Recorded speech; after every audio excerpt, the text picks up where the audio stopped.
ਪੁੰਛ ਦੇ ਵਿੱਚ ਟ੍ਰੇਨਡ ਕਸ਼ਮੀਰੀ ਦਹਿਸ਼ਤਗਰਦਾਂ ਨੇ ਜਿਨ੍ਹਾਂ ਕੋਲ ਸਟੀਲ ਹੈਲਮਟ ਵੀ ਨੇ, ਜਿਨ੍ਹਾਂ ਦੇ ਕੋਲ ਸਟੀਲ ਬੁਲੇਟਸ ਵੀ ਆ ਗਈਆਂ, ਜਿਹੜੀਆਂ ਕਿ ਈਵਨ ਜਿਨ੍ਹਾਂ ਨੇ ਬੁਲੇਟ ਪ੍ਰੂਫ ਜੈਕਟਸ ਪਾਈਆਂ ਉਹਨੂੰ ਵੀ ਉਹ ਹਮਲਾ ਕੀਤਾ। 에ਅਰ ਫੋਰਸ ਦਾ ਇੱਕ ਜਵਾਨ ਮਾਰਿਆ ਗਿਆ।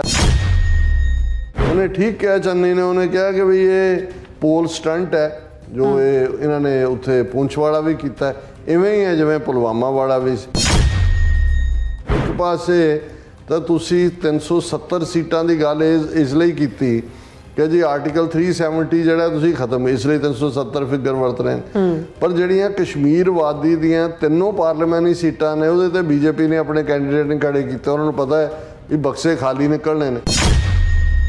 ਉਹਨੇ ਕਿਹਾ ਵੀ ਕੀ ਤੁਸੀਂ ਗੱਲਾਂ ਕਰ ਰਹੇ ਹੋ, ਪਾਕਿਸਤਾਨ ਨੇ ਚੂੜੀਆਂ ਪਾਈਆਂ ਹੋਈਆਂ, ਉਹਦੇ ਕੋਲ ਐਟਮ ਬੰਬ ਨੇ, ਉਹ ਤੁਹਾਨੂੰ ਜੇ ਤੁਸੀਂ ਹੱਲ ਕਰਨਾ। ਔਰ ਦੂਜੀ ਖਬਰ, Abdullah's call for dialogue with Pakistan over Kashmir, ਕਿ ਵੀ ਜੇ ਤੁਸੀਂ ਕੋਈ ਹੱਲ ਚਾਹੁੰਦੇ ਹੋ ਤੇ ਇਹ ਹੈ ਵੀ ਗੱਲਬਾਤ ਕਰੋ।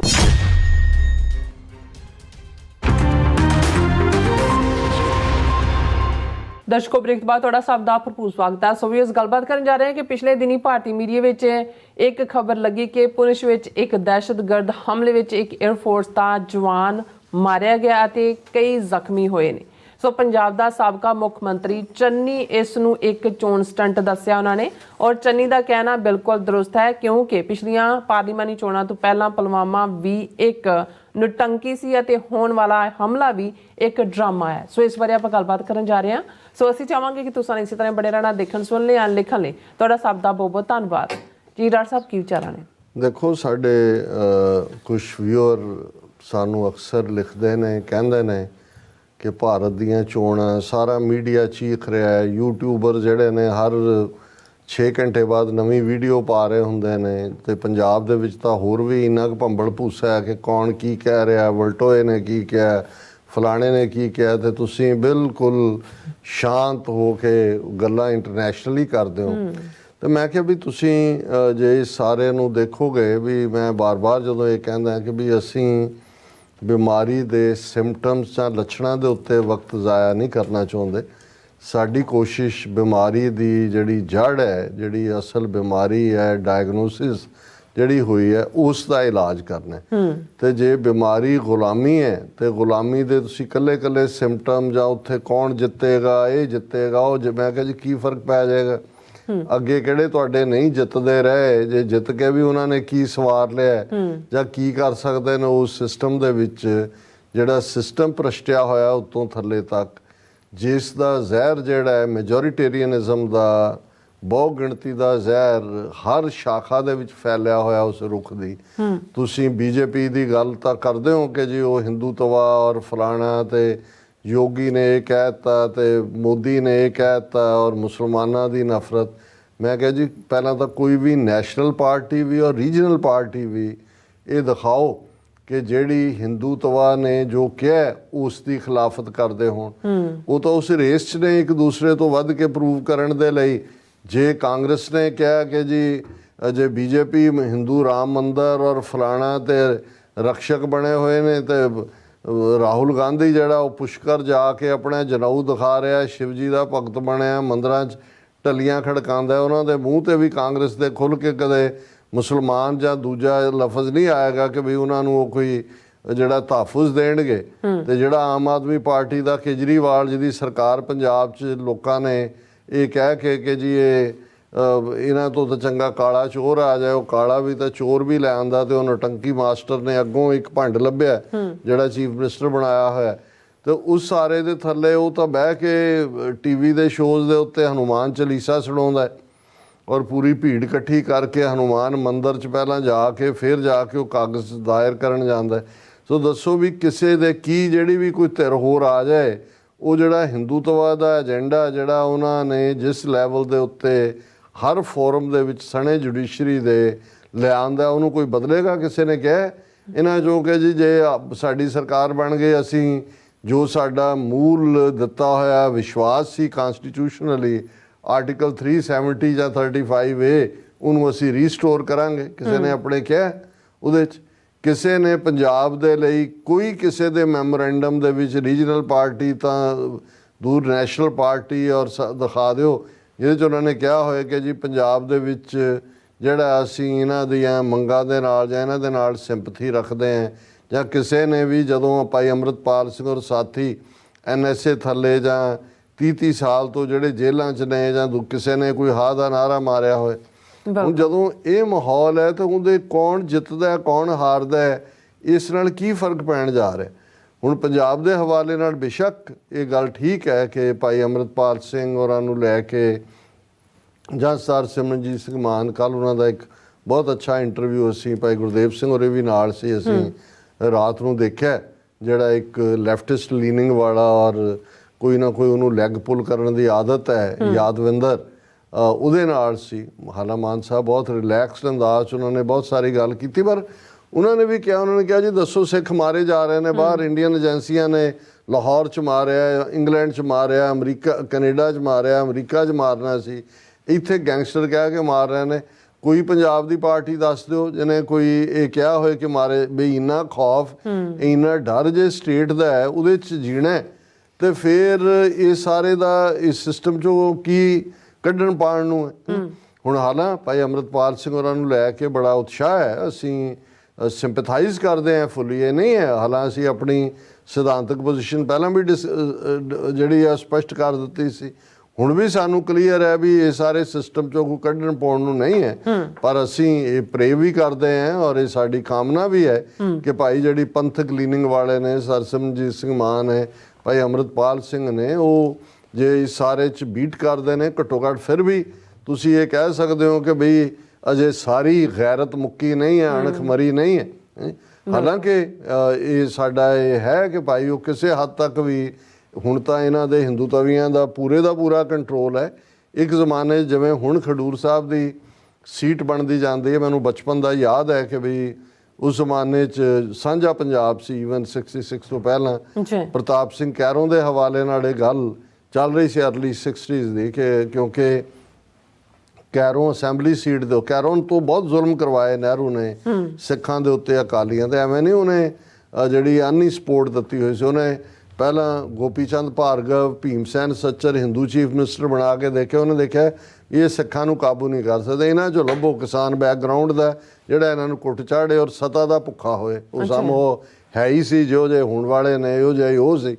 ਔਰ ਉਹਨੇ ਜਥੇਦਾਰ ਮੋਹਨ ਸਿੰਘ ਤੁੜ ਜਿਹੜੇ ਅਕਾਲੀ ਦਲ ਦੇ ਪ੍ਰਧਾਨ ਸੀ, ਉਹਨਾਂ ਨੂੰ ਬਹੁਤ ਜਿਹੜਾ ਉਹ ਗ੍ਰਿਫਤਾਰ ਕੀਤਾ, ਬਰਫ਼ ਦੀ ਸਿਲ 'ਤੇ ਲੰਮਾ ਪਾਇਆ, ਟਾਰਚਰ ਕੀਤਾ, ਆਰਡਰ ਕੀਤਾ ਵੀ ਉਹਨਾਂ ਦੇ ਡੰਗਰ ਬੱਚੇ ਵੀ ਭੁੱਖੇ, ਕੋਈ ਉਹਨਾਂ ਨੂੰ ਪਾ ਨਹੀਂ ਸੀ ਸਕਦਾ। ਮੈਂ 60s ਦੀ ਗੱਲ ਕਰ ਰਿਹਾ, ਉਹਨਾਂ ਜ਼ਮਾਨੇ 'ਚ ਤਾਂ ਮੈਂ ਅਜੇ 11-12 ਸਾਲ ਦਾ, ਜਿਹੜਾ ਮੈਨੂੰ ਯਾਦ ਹੈ ਕਿ ਵੀ ਮੰਜੀ ਸਾਹਿਬ ਸਾਡੇ ਚਾਚਾ ਜੀ ਉੱਥੇ ਰਹਿੰਦੇ ਸੀ, ਕੀ ਉਹਨੂੰ ਬਾਗ ਵਾਲੀ ਗਲੀ, ਉਸ ਦੇ ਪਿੱਛੇ ਤੇ ਮੰਜੀ ਸਾਹਿਬ ਦੇ ਦੀਵਾਨ ਹਾਊਸ, ਉਹਨਾਂ ਜ਼ਮਾਨੇ 'ਚ ਵੱਡੇ ਪੋਸਟਰ ਮੋਹਨ ਸਿੰਘ ਤੁੜ ਜਿਹੜੇ ਨੇ ਸਲਾਖਾਂ ਪਿੱਛੇ ਔਰ ਬਰਫ਼ ਦੀ ਸਲੈਬ ਦੇ ਉੱਤੇ, ਔਰ ਮੰਜੀ ਸਾਹਿਬ 'ਚੋਂ ਲੈਕਚਰ ਹੋ ਰਹੇ ਹੁੰਦੇ ਸੀ ਕਿ ਭਾਈ ਉਹਨਾਂ ਨੂੰ ਖੜਾ ਕਰ ਦਿੱਤਾ ਅਸੈਂਬਲੀ 'ਚ, ਜਿਹੜੀ ਕੈਰੋਂ ਦੀ ਪੱਟੀ ਹਲਕਾ ਸ਼ਾਇਦ ਪੈਂਦਾ ਸੀ ਅਸੈਂਬਲੀ ਦਾ, ਔਰ ਪ੍ਰਤਾਪ ਸਿੰਘ ਕੈਰੋਂ ਚੀਫ ਮਿਨਿਸਟਰ ਸੀ ਸਿਟਿੰਗ। ਔਰ ਹੁਣ ਇਹੀ ਲੋਕ ਨੇ ਖਡੂਰ ਸਾਹਿਬ ਦੇ ਹਲਕੇ ਵਾਲੇ, ਦੂਜੇ ਇੱਕ ਪਾਸੇ ਇੰਨਾ ਖੌਫ ਕੈਰੋਂ ਦੇ ਗੁੰਡਿਆਂ ਦਾ, ਦੂਜੇ ਇਹਦੇ ਬਾਵਜੂਦ ਜਥੇਦਾਰ ਮੋਹਨ ਸਿੰਘ ਤੁੜ ਜਿਹੜੇ ਨੇ ਉਹ ਬਹੁਤ ਐਬਸੋਲੂਟ ਮੈਜੋਰਿਟੀ ਨਾਲ ਉਸ ਸੀਟ ਤੇ ਜਿੱਤ ਰਹੇ ਸੀ। ਉੱਤੋਂ ਏਜੰਸੀਆਂ ਦਾ ਉਦੋਂ ਤੋਂ ਜਿਹੜਾ ਪਾਰਟ ਸੀ, ਉਹਨਾਂ ਦਾ ਜਿਹੜਾ ਏਜੰਸੀਆਂ ਦਾ ਬੰਦਾ ਉੱਥੇ, ਕਿਉਂਕਿ ਉਹਨਾਂ ਜ਼ਮਾਨੇ 'ਚ ਬੈਲਟ ਕਾਊਂਟਿੰਗ ਹੁੰਦੀ ਸੀ ਪੇਪਰ ਦੀ, ਔਰ ਪੋਲਿੰਗ ਆਫਿਸਰ ਜਿਹੜਾ ਉਹ ਸਾਰਾ ਕਾਊਂਟ ਹੋ ਚੁੱਕਾ ਸੀ, ਔਰ ਕਿੰਨੇ ਹਜ਼ਾਰ ਵੋਟਾਂ ਤੇ ਜਥੇਦਾਰ ਮੋਹਨ ਸਿੰਘ ਤੁੜ ਉਹ ਇਲੈਕਸ਼ਨ ਜਿੱਤ ਰਹੇ ਸੀ। ਉਹ ਜੇਲ੍ਹ 'ਚ ਬਿਹਾਈਂਡ, ਜਿਵੇਂ ਹੁਣ ਭਾਈ ਅੰਮ੍ਰਿਤਪਾਲ ਸਿੰਘ ਦਾ, ਉਹਨੂੰ ਪਿਸਤੌਲ ਰੱਖ ਕੇ ਕਿਹਾ ਵੀ ਐਲਾਨ ਕਰ ਕਿ ਪ੍ਰਤਾਪ ਸਿੰਘ ਕੈਰੋਂ 32 ਵੋਟਾਂ ਨਾਲ ਜਿੱਤ ਗਿਆ। ਮੈਨੂੰ ਅੱਜ ਤੱਕ ਵੀ ਫਿਗਰ 32 ਦੀ ਯਾਦ ਹੈ।